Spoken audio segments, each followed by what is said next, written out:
नमस्कार, आप देख रहे हैं SPN 9 न्यूज। लोकसभा चुनाव के 7वें चरण में 1 जून को मतदान होना है, जिसको लेकर इंडिया गठबंधन से सपा प्रत्याशी डॉक्टर रमेश चंद्र बिंद के चुनावी जनसभा को संबोधित करने समाजवादी पार्टी के राष्ट्रीय अध्यक्ष अखिलेश यादव बरकछा कला पहुंचे।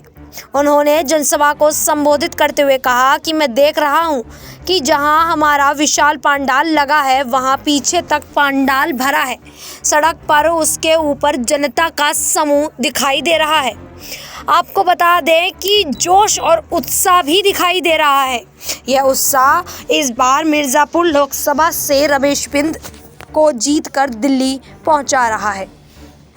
बता दें कि अखिलेश यादव ने अपने संबोधन में कहा कि हम जैसे मिर्जापुर पहुंचे हैं तो मौसम बदल गया है। इस बार राजनीतिक मौसम भी बदलने जा रहा है। जो लोग कहते थे 400 पार जीतेंगे, वे उदास हो गए हैं। अब 400 हारने जा रहे हैं। इस बार 140 सीटों के लिए जनता इन्हें तरसा देगी। जो हवा पश्चिम से चली थी उसने पूरी हवा बदल दी है। जनता का गुस्सा 7वें आसमान पर है। भाजपा पर हमला बोलते हुए बोले कि इन्होंने नौकरी छीनने का रिकॉर्ड बनाया है। इंडिया गठबंधन नौकरी देने का रिकॉर्ड बनाने जा रहा है। ये दिल्ली वाले मनमर्जी वाले हैं, ये सुनते हैं अपने मन की बात, लेकिन अब होगा काम की बात और संविधान की बात। दिल्ली वालों की 10 सालों में इनकी बात झूठी निकली। किसानों को फसलों की कीमत नहीं मिली, महंगाई बढ़ी है, लागत बढ़ी है, जनता दुखी हो गई है। बीजेपी के लोगों ने बड़े बड़े उद्योगपतियों का कर्जा माफ़ किया, अपने मित्र मंडली का 25 लाख करोड़ रुपया माफ़ कर दिया, किसानों का लाखों का कर्ज माफ़ नहीं किया। मैं किसानों और आदिवासी भाइयों से कहना चाह रहा हूं कि 4 जून को आपका कर्ज माफ़ करेंगे। अखिलेश यादव ने कहा कि किसानों को MSP दिलाने का काम करेंगे। आज जो फौज की तैयारी करते थे उन फौजियों की नौकरी को ख़त्म कर दिया। अग्निवीर नौकरी दे रहे हैं। हम नौजवानों को पुरानी भर्ती देंगे। इसके साथ साथ 30 लाख सरकारी नौकरियों को आरक्षण देकर नौजवानों का भाग्य बदलेंगे। इस सरकार में जो भी नौकरी निकली सभी के पेपर लीक हो गए। पूरे यूपी में एक नौजवान और माँ 60 लाख बच्चों का 1 करोड़ 80 लाख का परिवार, जिसमें एक बच्चे का 3 लोगों का परिवार है। इस तरीके से प्रत्येक लोकसभा में 2,25,000 वोट लोकसभा में कम हुआ। सरकार ने जानबूझकर पेपर लीक करवाया। पेपर लीक करने वालों पर बुलडोज़र नहीं चलवाया। खाद की बोरी से 100 किलो चोरी कर लिया। चोरी वाली बुद्धि कहाँ से सीखी है? यह पार्ले बिस्किट से सीखे हैं।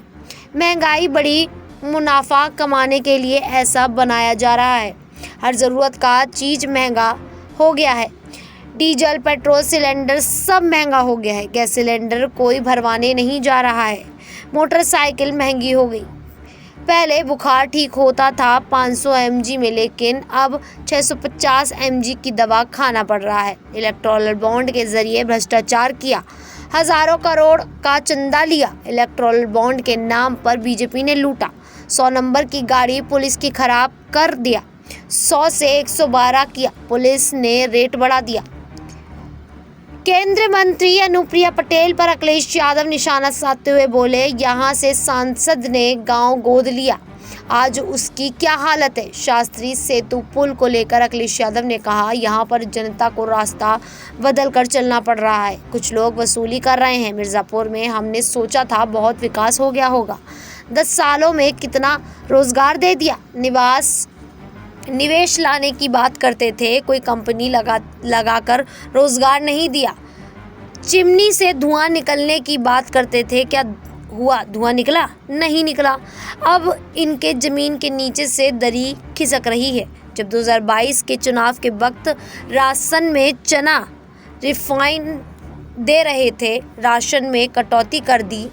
केंद्रीय मंत्री अनुप्रिया पटेल पर साधा निशाना, कहा यहाँ की सांसद को ईमानदार अधिकारी नहीं पसंद है, ये लोग उनको हटवा देते हैं। सोनभद्र को खोद कर बर्बाद कर दिया। बता दें कि इसी प्रकार से अखिलेश यादव ने तमाम मुद्दे उठाए, जनता के बीच में बीजेपी सरकार को घेरा, केंद्र सरकार को घेरा। अब ऐसे में देखना होगा कि आखिरकार 4 जून को सत्ता किसके हाथ में जाती है।